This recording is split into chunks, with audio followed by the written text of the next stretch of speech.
This is a meaty piece of kit. I've not seen one of these before. This is a Strada Nova M, and the reason I mention it's a meaty piece of kit is because under the bonnet of this one, it's got a 3-litre V6 engine, 190 horsepower. That's a big engine for a 6.46 metre vehicle. That's fantastic. It's weighing in at 4,290 kilograms, so you're going to want a C1 license for this. But yeah, that's a powerful motor. That would be brilliant for European touring, doing the Alps, that kind of thing. Just fantastic. Let's take a wander round. I like the silver metallic finish with the black accents. That looks good. There's a garage here, which I'm going to show you from the other side. This little chap here. Tow bar on this one. And I think I'm right in saying a reversing camera there. In fact, I'm pretty certain that's what I'm right in saying. It's quite sleek though. Look at the way it's curved over here. You know, quite often these are quite squared off at the back. This one, that's rather funky, isn't it? And look how they've integrated the awning, so it's completely flush into the side of the vehicle. Let me show you this garage. So in here, there are a couple of things of note. One is that ladder on the ceiling, and I'll show you what that's for when we go inside, but you'll see it's got hooks at that end. That will become more relevant. Proper full-size spare wheel in here, that's excellent. We've got tie downs for any cargo that you've got in here. Again, very good. That, I think that's for the awning. I'll put the awning out, but I'm not absolutely certain. What's in here? Okay, that is where your 240 power goes in, neatly tucked away in there. That's a decent size, isn't it? Like that. Good, let's crack on round. Let's close that back up again and I'll show you the inside of it. But yeah, that is quite a cool machine, isn't it? Let's stand back here and look at it in its entirety. Check that out. Fantastic. Okay, let's go on inside. It's an intriguing layout actually on this one.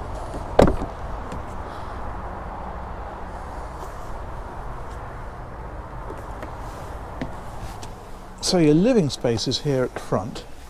Now this will travel with 4 because you've got seatbelts here, and of course obviously you've got them here as well. You'll notice left-hand drive, I mentioned it's ideal for the Continent, and that again would be ideal for that.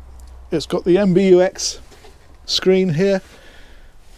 We've got the air conditioning down here, climate control, that multifunction Mercedes steering wheel. Let's put that up out the way, there we are. And some nice leather upholstery in here, isn't there? That is rather lovely. Let's swivel that one straight. If we come on back, more seating here, of course, more around here. There's a TV tucked up on the wall, and then these are drawers that come out of here. And if I spin on round a little bit further, this is the kitchen area. I'll just show you as we're going past. This is the panel which is giving you things like water contents, for example. What else have we got on here? Batteries are on here, so this is showing the levels for the engine battery and for the domestic battery. We can switch the water system on and off, switch the 12 volt on and off, all that sort of stuff is all switched from there. Also the heating control is here as well. And this one looks very much like it's got a Dometic inverter, which is interesting because I saw a Dometic thing in the garage. I wasn't quite sure what it was. That's obviously it. If we come back a bit further, I like the interior on this. It's nice pale colours and some nice lighting as well. This then is slide out to the pantry. Mine went blank there for a moment. No change there. And then further back we've got the kitchen area. So the fridge is there and the freezer, and then we have 2-burner hob and the sink and storage under there. So cutlery in that one, big drawers here, big drawers here, and so forth. But beyond that, there's more storage up here. There's also this big space here with like a hanging rail in it, so you can put things onto there if you want to. And that closes down like this.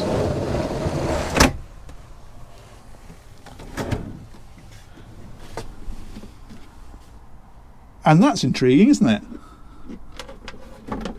Okay. Well, I've not seen that done before. That foxed me for a moment. Intriguing. That one there is a pass through into the garage. You can see the spare wheel down there. Obviously, those doors lock on the outside, so it's not a route in for anybody. And then that's down to some of the electrics and so forth. Very good. Now we've got a single bed back here, quite a big single bed, but it is really a single. I would suggest we've got a reading light down underneath here as well. We've got lighting underneath here. These are bits of storage again. And then we've got opening window at the back. There's blinds for these, like so. A bug screen because they open, and a skylight again opening overhead. More storage at this end. Splendid. And if we come back a little bit further on this side, this one with a fairly strong magnet on it is the door to the toilet. So this is quite nice because you've got the separate shower area over on this side, and you've got the screens here to close that off, and then the loo is there. And that is your basin. Fantastic, isn't it? Very good. Very good indeed. Bit of storage up here, another skylight, and some coat hooks in there, which is very helpful. Remarkable. So that's the loo. It's a decent size, isn't it, that? I like that. Let's close that off again. And you might be wondering, that's great, but we've only seen one bed, there must be more than that. You're absolutely right, there is, and it's quite a clever one. You see these struts here, and here, and you see this handle here. If we pull that one down like that, and then we come back here and pull this trailing edge down, we end up with a massive bed up there. Look at that, it's huge. So your head obviously goes, I would suggest, at this end. Well, they're saying that they put a TV there, but I would imagine that's more for watching when the bed is up, to be fair. So I'm going to say head at this end, feet down there. That is a nice place to be. And of course, you remember that ladder with the hooks in the garage? That hooks onto here to give you access to it. Otherwise, it would be a little bit of a scramble. That's fantastic, isn't it? There's another skylight up there as well, which you can open if you want to. And then little bits of storage along here. That's a big space, isn't it? I like that a lot.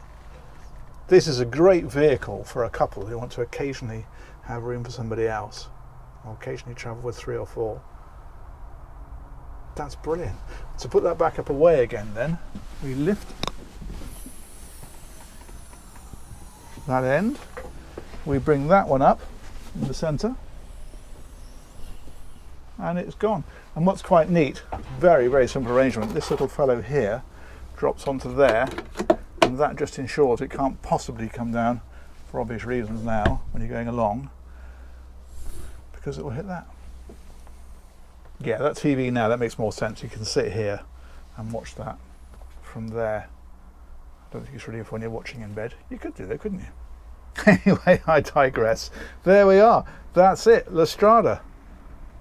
First one I've been in. Rather like that. Brilliant. Okay, let's come back outside. I'll tell you what, before we do that, did we have a look under the floor? Oh, that's good.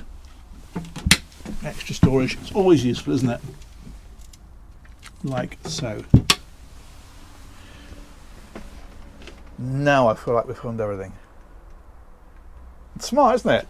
Okay, let's come on back out.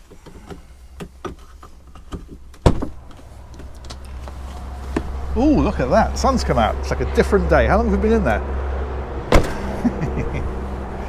And there we go. That, my friends, is about the size of that, but I'm rather taken with that. Huge thanks to the Irwin Heimer Centre. They've got this one for sale. I'll put a link to them in the description, and massive thanks as ever to you guys for watching it. Let me know what you think of that one in the comments, and we'll catch you on another one of these real soon. Take care. Bye bye.